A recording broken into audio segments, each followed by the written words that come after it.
Bueno, sigan ustedes opinando sobre si les parece bien que se controlen los viajes de los diputados. Ahí tienen los teléfonos, tanto si les parece bien como si no les parece bien.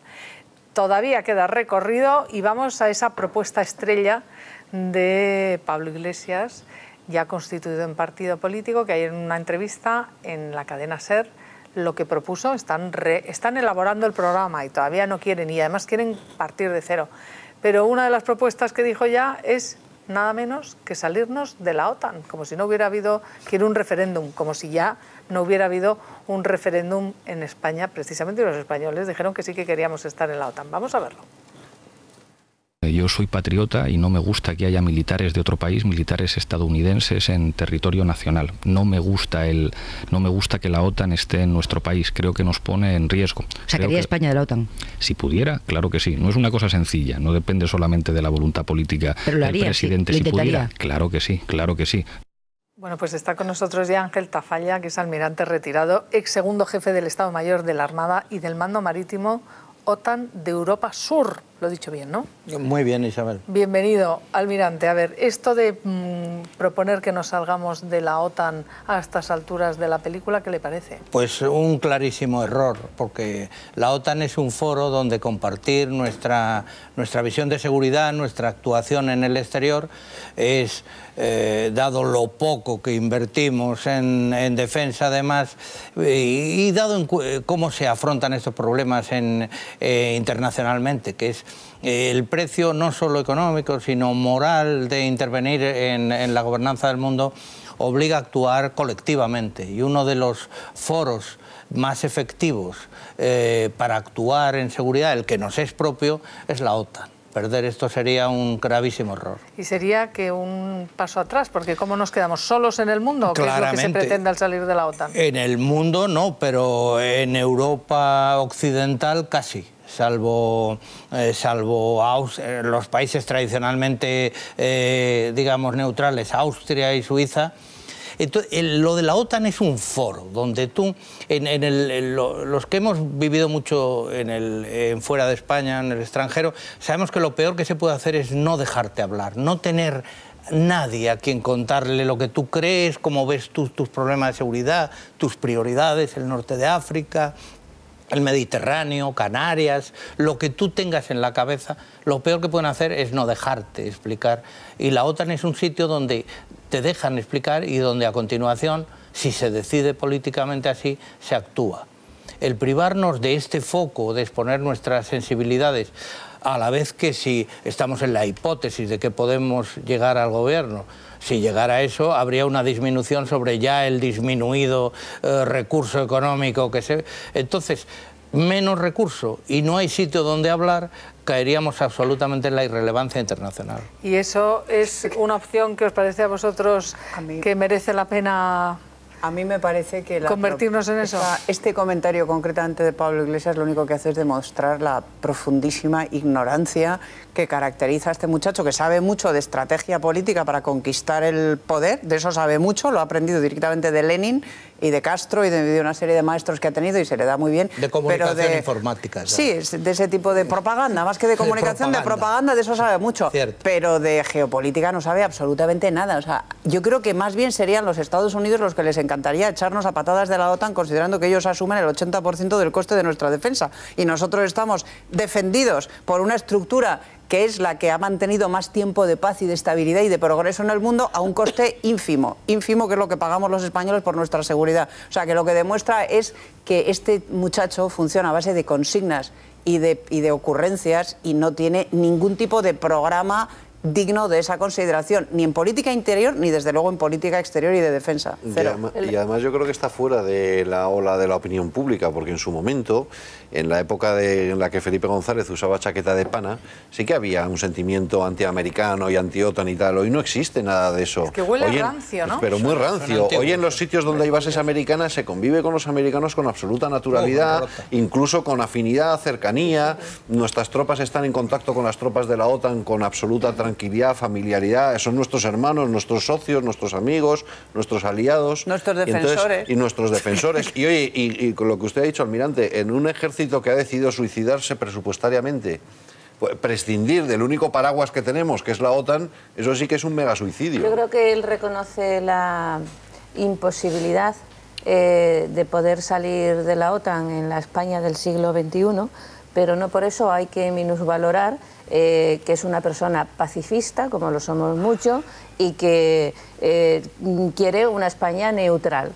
Reconoce las dificultades, pero yo creo que hay que valorar el otro aspecto de su opinión. No hay nada más pacifista que la OTAN. O sea, la organización más pacifista que hay, si juzgamos en términos de mantenimiento de la paz democrática, todos no de la paz romana, no de la paz de los cementerios, sino de una paz entendida como progreso y democracia, ninguna organización es más pacifista que la OTAN, la que más con diferencia. A ver, ¿de verdad o no? Yo no soy pacifista, o sea que no tengo problema ahí en defender la OTAN. Pero me gustan cosas que dice Pablo Iglesias. Por ejemplo, soy patriota, me gusta eso. Luego él lo que dice es que no depende solo de su voluntad, que si él, le pregunta a la periodista, pero si dependiera de usted, dejaría... Sí, si dependiera de mí solo... Pero evidentemente veo la dificultad. Por tanto, yo creo que tampoco es... Y bueno, no, si está solo, si esa opinión es solo suya, como decís, o que está tal y que la mayoría de españoles pues está contento con la OTAN, con las tropas norteamericanas en España, aunque sean de otro país que no es el tuyo y tal, pues entonces no habrá problema. Podemos no tendrá futuro, no tiene nada. Pero yo creo que sí que hay una parte de población, desde luego muchísimos jóvenes, que pues ven bien, ¿por qué tienen que haber militares estadounidenses por aquí? Todo ese sentimiento nacionalista que en un momento determinado tuvimos los socialistas. Sí, con los americanos ya conviven en este país cuando vamos. Que en un momento determinado... Yo he pasado 6 años que en un momento Estados determinado, Unidos. No, sí, yo lo que le explicaría a Pablo Iglesias... Es que hay militares españoles allí. Que no te va a meter en las listas, por mucho que le apoyes, no te vas a meter en una candidatura. A Pablo Iglesias, que además yo le veo una deriva fantástica socialdemócrata de los años 70 y pico, o sea que me parece bien.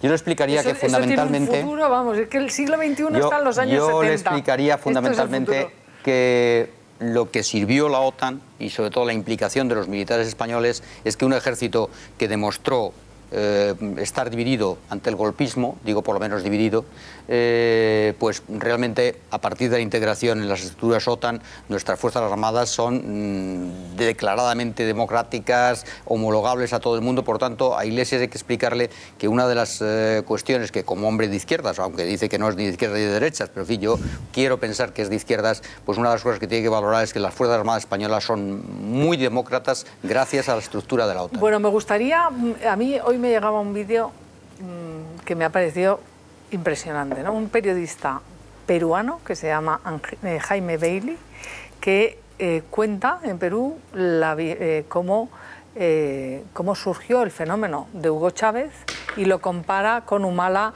en Perú. Pero fíjense ustedes, porque yo lo he visto y digo, no es posible que esto se haya dicho hace ya unos años y me da la sensación, no sé si van a opinar como yo, que es exactamente algo muy parecido, esperemos que no con idénticos resultados, a lo que estamos viendo en este momento. Vean cómo hablaba este periodista de la piel de cordero de Hugo Chávez en una entrevista en la que quien habla es Hugo Chávez. Véanlo.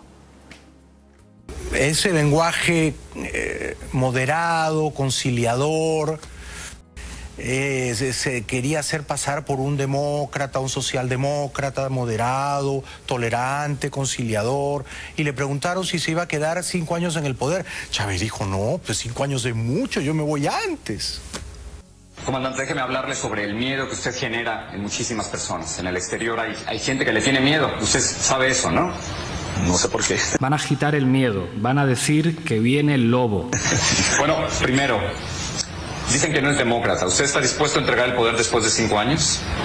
Claro que estoy dispuesto a entregarlo, no solamente después de 5 años, yo he dicho que incluso antes. Podemos probablemente es uno más y seguramente llegarán otros. Incluso antes, ¿no? Bueno, eso era el 98.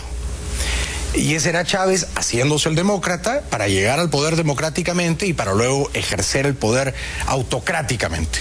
Porque ahora, 1 de mayo de 2011, sigue Chávez ahí, bien atornillado en el poder y se va a quedar por lo menos hasta el 2019, ha dicho él, si no se queda corto. Bueno, murió con las botas puestas, pero fíjense ustedes más cosas sobre este asunto. Los medios de comunicación. Es que visto lo que ha pasado en Venezuela, el control de los medios y ahora el imperio que ya controla directamente Maduro, vean ustedes cómo hablaba Hugo Chávez de los medios de comunicación. Y aquí ven, nosotros estamos uniendo a lo que dice evidentemente Pablo Iglesias, pero véanlo porque es que verdaderamente hay que escuchar a Hugo Chávez en su momento, lo que decía y lo que ha pasado en realidad. Para que sepan que algunos simulan ser demócratas para llegar al poder. Que tenemos que moderar el lenguaje para que se acerque a la realidad. Y una vez en el poder no gobiernan democráticamente. Porque Chávez también decía, cuando él quería hacernos creer que era Lula, que él no se iba a meter con los canales de televisión en Venezuela. ¿Nacionalizaría algún medio de comunicación, algún medio privado? Basta con el medio de comunicación que tiene el Estado hoy. El Estado tiene el Canal 8 venezolana de televisión. Hay que repotenciarlo, ponerlo a trabajar en función de la educación nacional, de los valores nacionales. ¿Propaganda o educar? ¿Propaganda o educar? Propaganda sin lugar a dudas. Educar cuando controlemos un Ministerio de Educación. Los demás canales, yo tengo las mejores relaciones con ellos, con los medios de comunicación, deben seguir siendo privados, más bien estamos interesados en que se amplíen, se profundicen. Pero luego en el poder, por supuesto, Chávez cerró a un canal opositor, Radio Caracas Televisión. Me gustaría que un partido de izquierda ganara las elecciones y me nombrara director de una televisión pública. Que existan medios privados ataca la libertad de expresión. Bueno, pues me está hablando aquí el almirante, pero vean ustedes lo que prometía Hugo Chávez, lo que decía, corderito, corderito, y ahora tiene el control absoluto de los medios de comunicación. Y por último, una mención que hace a lo que es la dictadura de el dictador por excelencia en Centroamérica, que es Fidel Castro. Fíjense lo que decía Hugo Chávez. Yo es que cuando lo he visto digo, no puede ser, tiene que ser un clon. Véanlo. Le preguntaban por la dictadura de Fidel Castro y miren el cinismo de Chávez haciendo de Lula para ganar. La última pregunta de Cuba es esta. Si para usted Cuba es una dictadura o no es una dictadura. Sí, es una dictadura. Ajá, y eso es lo que decía Chávez en las elecciones para ganar. Una vez que ganó, se instaló en el poder, no lo mueve nadie y se ha dedicado a glorificar a un tirano despreciable como Fidel Castro. Esta es la cruda realidad. ¿No os parece que hay las semejanzas que yo he visto, cuando las he visto esta mañana, digo, pues realmente esto, ¿no? Espero que no nos pase, que no tengamos el mismo destino? El propio Pablo Iglesias, para ligar hay que vestirse y para follar, con perdón, hay que desnudarse. Y él está en eso, que está ligando. ¿Cómo liga? Diciendo que él es el más demócrata de todos. Hay que romper con las puertas giratorias, hay que reformar el sistema.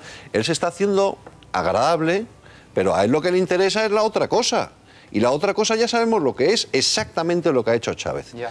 Y eso es lo que me parece más peligroso, porque está vendiendo democracia y la gente lo compra porque está hambrienta de democracia. Los votantes lo que dicen es, lo otro ya lo conocemos, vamos a ver cómo es esto. Pues también lo conocemos. Es que la desgracia es que también lo conocemos. Claro. Lo conocemos en Cuba, lo conocemos en Venezuela. Es que lo otro también España lo conocemos. No es Venezuela ni Cuba. No, claro, no. Y Venezuela tampoco. Y Venezuela tampoco era lo que es ahora antes de Chávez. Y Cuba no era lo que es ahora antes de Castro. Murphy dice que y ahora es un putiferio más barato, mucho más barato. A ver, el almirante dice que cualquier situación puede empeorar. No, lo dice Murphy, yo lo constato. Es susceptible de empeorar. Exactamente, o sea que la cosa es mala, pero podemos ir a mucho peor. Hombre. Bueno, ya siempre. Yo mejor, lo que imagino es si Podemos, si el modelo de Podemos es Venezuela. Escucha un poco, Ricardo. Si el modelo de Podemos es Venezuela, una Venezuela sin petróleo en Europa sería un desastre. Es decir, estos señores, el señor Iglesias nos sacará o no nos sacará de la OTAN, pero ya con esa actitud lo que no va es emplear la OTAN como una herramienta al servicio de los intereses de España. Es decir, el problema no es que se consiga o no se consiga la cosa. El problema no es tener la OTAN para que los militares españoles no sean golpistas. Yo creo que eso está anticuado como lo de Podemos. Yo le aseguro que no hay grandes golpistas. Ahora ya no son ustedes golpistas, claro, por eso. Ricardo, ¿te das cuenta de lo